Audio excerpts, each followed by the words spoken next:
Welcome to the only top 5 Tesla channel on YouTube, and we're going to boil it down, the top 5 regrets that I have. So many reasons to buy a Tesla, but after driving mine for 17,000 miles, my Model 3, what are some of my biggest regrets that you should avoid? So this list only gets worse with time, and by time I mean waiting. And point number 1 is overanalyzing the perfect time to order your Tesla and waiting maybe because you're hesitant on, well, am I going to get a Tesla? I've heard a lot of bad things about the delivery times getting pushed back further and further. So one of the biggest mistakes I made is just waiting for that perfect time to order, knowing I'd have to wait a few months. And I really didn't feel like waiting a few months. If you bought a traditional car, you go there and you get it almost the same day. Well, in Tesla's case, sometimes you're waiting for months. But here's the thing. That leads us into point number 2. If you're waiting longer and longer, maybe a few months,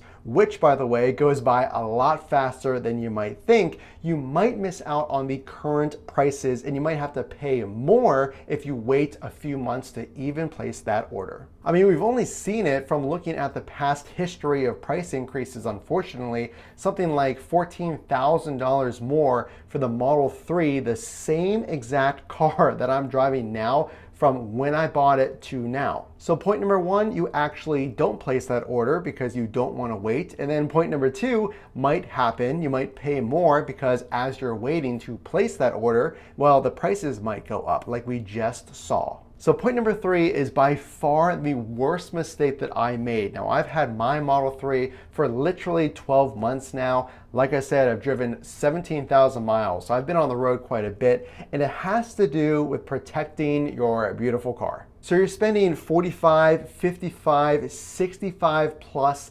$1,000, and if you're unaware because you haven't driven it yet, well, that front grille gets pummeled by gravel or sand or debris or bugs. And if you just budget a few $100s for PPF or even a ceramic coating, it's going to go a long way because look at this. Now, I didn't spend any money on protecting the outside of my Tesla, and it's one of my most annoying things of the car. I walk around, I wash the car and take care of it, and I see these scratches and dings. So what are your options? Well, real quick, it's PPF and ceramic coating. Now, it can get expensive. You can cover part of your Tesla, which I would recommend at least the front, or you can buy a lesser expensive ceramic coating spray that you can apply yourself. There's all kinds of bars and sprays that will ceramic coat your car. I would definitely recommend at least something to protect that front of your Tesla. And to make sure you're not wasting your money, all the best accessories are in the links in the description, from trial and error and only choosing the top rated products on Amazon. So again, down in the links in the description, let's go into point number 4. So this one is the most popular regret for people like you who are considering a Tesla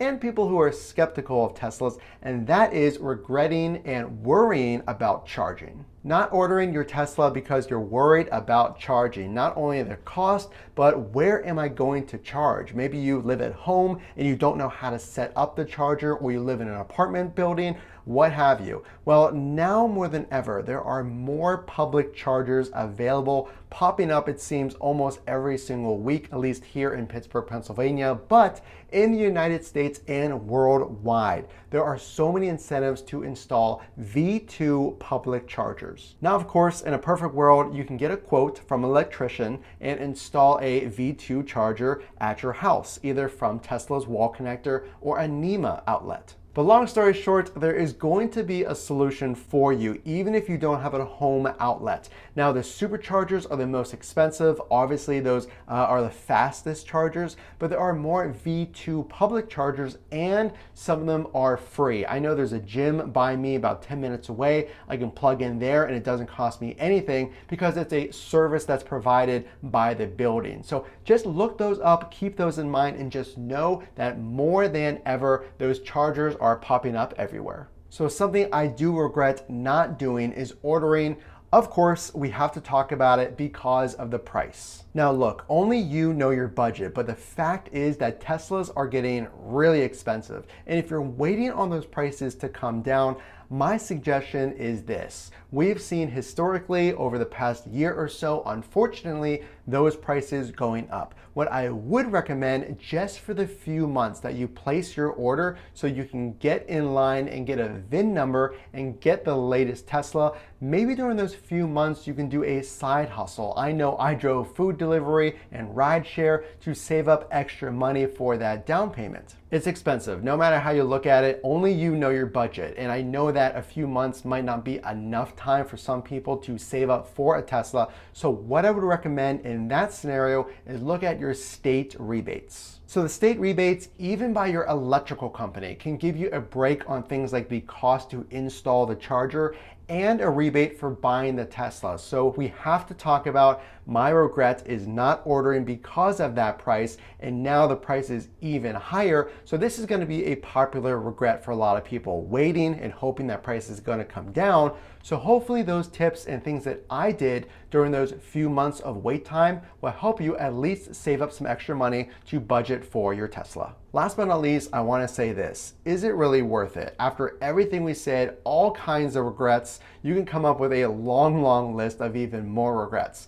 Is it fun to drive? Is it worth the price? Would I do it again? Well, after driving for a whole year and 17,000 miles, I would 100% recommend a Tesla if you are thinking about it and it is in your budget, because it is so much fun to drive. I save $150 to $200 each month on the charging versus gas. And one of the big overlooked features, it's the safest car on the road, with the cameras all around your car, collision avoidance, emergency braking, autopilot, all of them extremely reliable. Is it worth it? I would 100% do it again. So again, if you learned something, you enjoy this content, the only way I know that you enjoyed this video is to drop a like and consider subscribing for more Tesla tips and news. Again, this is Matt from Frunk to Trunk. We will see you in the next video.